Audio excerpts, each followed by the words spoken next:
Assalamualaikum warahmatullahi wabarakatuh.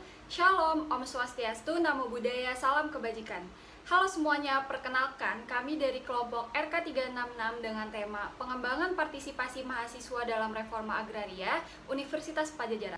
Pada kesempatan kali ini, kami akan menceritakan bagaimana proses perjalanan kami dalam mengerjakan proyek kelompok kami, yaitu pembuatan buku dan juga membuat konten dalam sosial media. Indonesia negeri yang indah dan kaya, tetapi kekayaan itu belum bisa kita cicipi dengan rasa bahagia. Masih banyak terjadi permasalahan yang berkaitan dengan sengketa tanah di sekitar kita. Hutan adat yang seharusnya menjadi daerah yang tak boleh diusir, sekarang malah menjadi perkebunan yang entah siapa yang mendapatkan keuntungannya. Tak sedikit juga bentrok yang sering terjadi akibat permasalahan sengketa tersebut. Saling menyalahkan dan menyudutkan satu sama lain demi mendapatkan hak dan keuntungan atas lahan yang diperbutkan. Dari sengketa besar sampai sengketa lahan yang hanya sepetak, begitu banyak berita yang sering kita dengar terkait hal tersebut.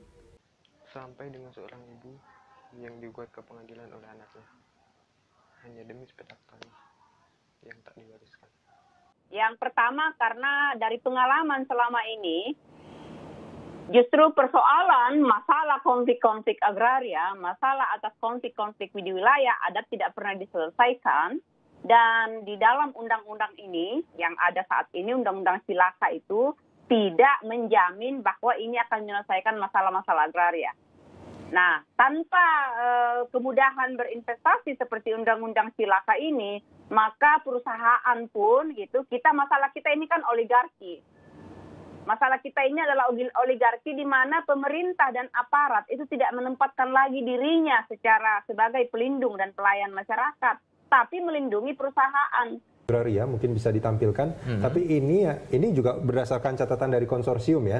Sebetulnya dari 2012 sebetulnya ini ada 196 kasus, kemudian 2013 ini meningkat hampir 100% ya. 369 kasus. Dan kalau dijumlah dari 2004 hingga 2013 berarti di masa pemerintahan Jokowi Pak SBY ya. Ini ada hampir 1000 kasus. Ini jumlahnya terus meningkat. Punya grafik lain ini tentang luas wilayah konflik agraria. Mungkin bisa ditampilkan. Ini di tahun yang sama ya. Ini 2012, 2013 dan total dari 2004 hingga 2013. Ini kalau di 2012 ada 318.248,89 hektar, betul ya. Ini data KPA juga.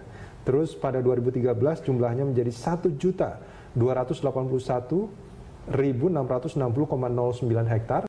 Kita sebagai rakyat Indonesia yang seharusnya berpikiran maju dan tak berpikiran sempit, harusnya tahu akan pentingnya tata cara untuk mendapatkan kepemilikan dari sebuah lahan. Apakah dari semua permasalahan sengketa yang terjadi, terdapat pihak yang tidak mengerti terkait tentang pasal-pasal kepemilikan keagrariaan? Ataukah mereka tahu, namun sengaja menutupi semuanya dengan dalih keuntungan yang sangat besar yang dapat kita cicipi? Kita mahasiswa Indonesia sebagai penerus bangsa harus mengerti aturan-aturan dan kebijakan-kebijakan agraria, agar di masa yang akan datang tidak terjadi lagi permasalahan sengketa yang tidak perlu terjadi di Indonesia, yang hanya mendatangkan perselisihan saja. Kita bisa memulai dengan mengerti dasar dari reforma agraria, mengerti kebijakannya, dan mengerti apa alasan dibalik sering terjadinya perselisihan. Kita pasti bisa memperbaiki semua itu dengan mengerti dan paham dasarnya.